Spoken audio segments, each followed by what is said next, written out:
எல்லாருக்கும் வணக்கம். நம்ம அழகே அழகு சீரியலில் பாக்கியராஜ் பேசினதில் தங்கராஜ் பயங்கர கோவத்தில் இருக்கார். செம போதையில் வர தங்கராஜ் எல்லா கோவத்தையும் ரேவதி மேலே காட்டி ரேவதியாக அடித்து ரத்தமே வர வச்சிடுறாரு. இந்த நேரத்தில் நம்ம அழகுமதி போதையில் இருக்கிற தங்கராஜை தனியாக கூட்டிகிட்டு போய் ஒரு விஷயத்தை காட்டுறாங்க. இதை பார்த்த உடனே தங்கராஜ், அழகுமதி இனிமே நான் குடிக்கவே மாட்டேன், ரேவதியை அடிக்கவே மாட்டேன், திட்டக்கூட மாட்டேன், என்னை மன்னிச்சிரு அப்படின்னு அழகுமதி கிட்ட கையெடுத்து கும்பிட்டு மன்னிப்பு கேட்டதோடு இல்லாமல் பயந்து நடுங்கியே போயிடுறாரு. நம்ம தங்கராஜ் குடிக்கவே மாட்டேன் அப்படின்னு சத்தியம் பண்ணுற அளவுக்கு அழகுமதி தங்கராஜை எதை காட்டி மிரட்டினாங்க. தங்கராஜ் எதை பார்த்து பயந்து ஒடுங்கி இனி குடிக்கவே மாட்டேன்னு சொன்னார். தெரிஞ்சுக்கிறதுக்கு முன்னாடி இந்த வீடியோக்கு ஒரு லைக் போட்டுக்கோங்க. ஸோ பார்த்தீங்கன்னா தங்கராஜ், உன்னால தான் என் தங்கச்சி செத்து போனான்னு தெரிஞ்சோ உன் தங்கச்சியை நான் கல்யாணம் பண்ணி அவளை சந்தோஷமாக வச்சிருக்கேனே அப்படின்னு ரொம்ப பெருமையாக பேச பாக்கியராஜ், அப்படியெல்லாம் ஒன்றும் இல்லை, என் தங்கச்சி ரேவதியும் ஒரு சில நேரம் வருத்தப்பட்டுக்கிட்டு தான் இருக்குது. ட்ரெஸ் எடுத்து கொடுத்து சாப்பாடு போட்டுட்டா அவளை சந்தோஷமாக வச்சுக்கிறதா அர்த்தமா? அவளை நீங்கள் எப்போ பார்த்தாலும் திட்டிக்கிட்டே இருக்கீங்க, மண்டபத்தில் வச்சு எப்படி அடிச்சிங்க, ரேவதியை நீங்கள் சந்தோஷமாக வச்சுக்கிறேன்னு பெருமையெல்லாம் பேச வேண்டாம் அப்படின்னு தங்கராஜ்கிட்ட சொன்ன உடனே தங்கராஜுக்கு பயங்கர கோபம் வந்துடுது. குடிக்கிறத நிறுத்திட்டு அந்த போதையிலையும் ரூமுக்கு ரேவதியை தேடி வராரு. ஆனால் தங்கராஜ் தேடி வந்த ரேவதி ரூமில் இல்லை.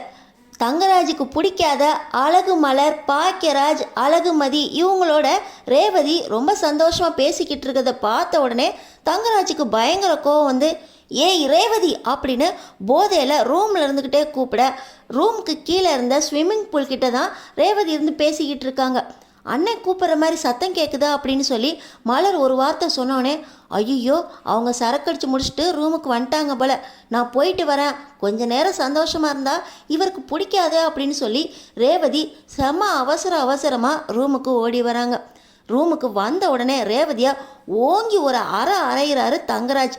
என்னடி உனக்கு, எனக்கு பிடிக்காதவங்களோட பேசிக்கிட்டு இருக்கிறதுல சந்தோஷம் வந்திருக்கு, என் கூட இருக்கும்போது வராத சிரிப்பு சத்தம் சந்தோஷம் எல்லாம் என் கூட பிடிக்காதவங்களோட இருக்கும்போதெல்லாம் வருது, அப்படி என்னடி பேசிக்கிட்டு இருந்தீங்க, நீ என்னமோ ரொம்ப வருத்தப்பட்டுக்கிட்டு இருக்கியா, என் கூட இருக்கிற வாழ்க்கையில் உனக்கு சந்தோஷமே இல்லையா, நான் உன்னை திட்டுறேன் அடிக்கிறேன் அப்படின்னு உங்கள் நொண்ணுங்கிட்டெல்லாம் போய் கம்ப்ளைண்ட் பண்ணியிருக்கா அப்படின்னு ஓங்கி மறுபடியும் ஒரு அறை விடுறாரு. ஏற்கனவே ரேவதி பதறி அடித்து ஓடி வந்த வேகத்தில் இந்த தங்கராஜ் அடித்ததில் மூளையில் போய் விழ அவங்களுக்கு கதவு இடித்து நெத்தியிலேருந்து ரத்தம் வந்துடுது. இது யாருக்கும் தெரியக்கூடாது அப்படின்னு கதவை சாத்திட்டு மறுபடியும் ரேவதி இங்கிட்டு வர இப்போ தங்கராஜ் ஒரு அறை வேற அடிக்கிறாரு.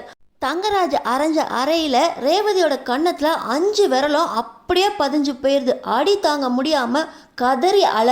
இப்போ பார்த்தீங்கன்னா நம்ம அழகுமதி ரூமில் ஏதோ ரொம்ப சத்தம் கேட்குது, ரேவதி அக்காவுக்கு ஏதோ ஆயிடுச்சோ அப்படின்னு பதறி அடித்து போய், இருங்க மலரக்கா நான் வந்துடுறேன் அப்படின்னு நம்ம அழகுமதி வேகமாக ரேவதியோட ரூமுக்கு வராங்க.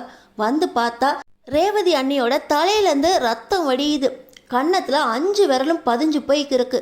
பக்கத்தில் தங்கராஜ் செம போதையில் இன்னும் கண்ட மேனிக்கு கத்திக்கிட்டு இருக்காரு.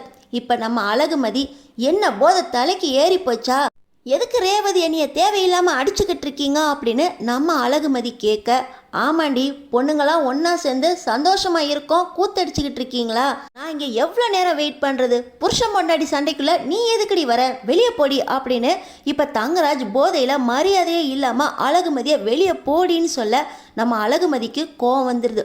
இப்படி மரியாதை இல்லாமல் பொண்ணுங்களை பேசுகிறத முதல்ல நிறுத்துங்க அப்படின்னு நம்ம அழகுமதி சொல்ல, உங்களுக்கெல்லாம் என்ன மரியாதை, வந்த இடத்துல உங்களுக்கெல்லாம் அப்படி என்ன ஒரு சிரிப்பு வேண்டி கிடக்குது, 2 ஃப்ளோர் விட்டு இங்கே வரைக்கும் கேட்குது அப்படின்னு தங்கராஜ் ரொம்ப மோசமாகவே பேச நம்ம அழகுமதி, பொண்ணுங்க பேசுகிறது சிரிக்கிறதெல்லாம் கூட உங்களுக்கு அவ்வளோ வைத்தறிச்சலாக இருக்கா, நான் உங்கள்கிட்ட ஒன்று காட்டுறேன், நீங்கள் என்ன பண்ணிக்கிட்டு இருக்கீங்கன்னு பாருங்க அப்படின்னு நம்ம அழகுமதி அவங்க ஃபோனில் இருக்க வீடியோவை காட்டுறாங்க. அதில் பார்த்தீங்கன்னா தங்கராஜும் சுரேஷும் சரக்கு அடிச்சுக்கிட்டு இருந்தாங்க பார்த்தீங்களா. அப்போது நம்ம அஜித்குமார் மங்காத்தா படத்தில் அம்பானி பரம்பரை 5-6 தலைமுறை இந்த பாட்டுக்கு 2 பேரும் மேல் சட்டையே இல்லாமல் சரக்கு பாட்டில் தலையில் வச்சுக்கிட்டு கும்மாங்குத்து ஆடிக்கிட்டு இருக்காங்க. 2 பேரும் பாட்டு பாடி டான்ஸ் ஆடி ரொம்ப சந்தோஷமாக சரக்கு அடிச்சுக்கிட்டே இருக்கிற வீடியோவை நம்ம அழகுமதி தங்கராஜ்கிட்ட காட்டின உடனே, ஏய் இது என்ன எடிட்டிங்கா, இவ்வளோ மோசமாக சட்டையே இல்லாமல் 2 பேர் ஆடிக்கிட்டு இருக்காங்க அப்படின்னு போதையில் தங்கராஜ் 2 புருவத்தையும் உத்து பார்த்தா அதில் ஒன்று தங்கராஜ் இன்னொன்று சுரேஷ்.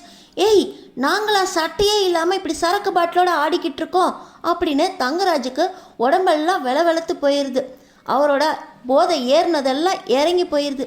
தங்கராஜ் வாய் பேச முடியாமல் ஏறின போதை இறங்கி போய் அந்த வீடியோவை உத்து பார்த்து, இது நாங்களா சட்டையே இல்லாமல் இவ்வளோ அசிங்கமாவா ஆடிக்கிட்டு இருக்கோம், போதை ஏறினா உடம்புல சட்டை போடாது கூடவா தெரியாது அப்படின்னு தங்கராஜ் பயத்தோடு அந்த வீடியோவை பார்க்க, குடித்தா உங்களுக்குலாம் கண்ணு மண்ணு தெரிய மாட்டேங்குது, உங்களுக்கே மேலே உடம்புல ட்ரெஸ்ஸு இல்லாதது தெரியாமல் ஆடிக்கிட்டு இருக்க ஒரு பொண்ணை எப்படி அடிக்கிறோம், அவங்களுக்கு என்ன நிலைமையில இருக்காங்கன்னு தெரியாமல் அவங்கள போட்டு இப்படி அடிச்சிருக்கீங்க, நெத்திலேருந்து ரத்தம் வந்துக்கிட்டு இருக்கு, இது கூட தெரியாமல் மறுபடியும் அடிச்சுக்கிட்டு இருக்கீங்க அப்படின்னு நம்ம அழகுமதி கேட்க, ஐயோ என் பொண்டாட்டியை நான் அடிச்சிட்டேனா, நான் அவளை காதலிச்சு கல்யாணம் பண்ணேன், கல்யாணம் நின்று போய் என் தங்கச்சி தற்கொலை பண்ணிக்கிட்டாலும் அவள் கல்யாணம் நின்று வருத்தப்படக்கூடாது, நான் காதலிச்ச பொண்ணு மனசு நோகக்கூடாது அப்படின்னு ரேவதியை மனசார கல்யாணம் பண்ணேன், அவளை போட்டு நான் கொடுமைப்படுத்திக்கிட்டு இருக்கேனே, ரேவதி போதையில் ஒன்று அடிச்சிட்டேனா, இரு ரேவதி வாரேன் அப்படின்னு தங்கராஜ் சொல்லிக்கிட்டே,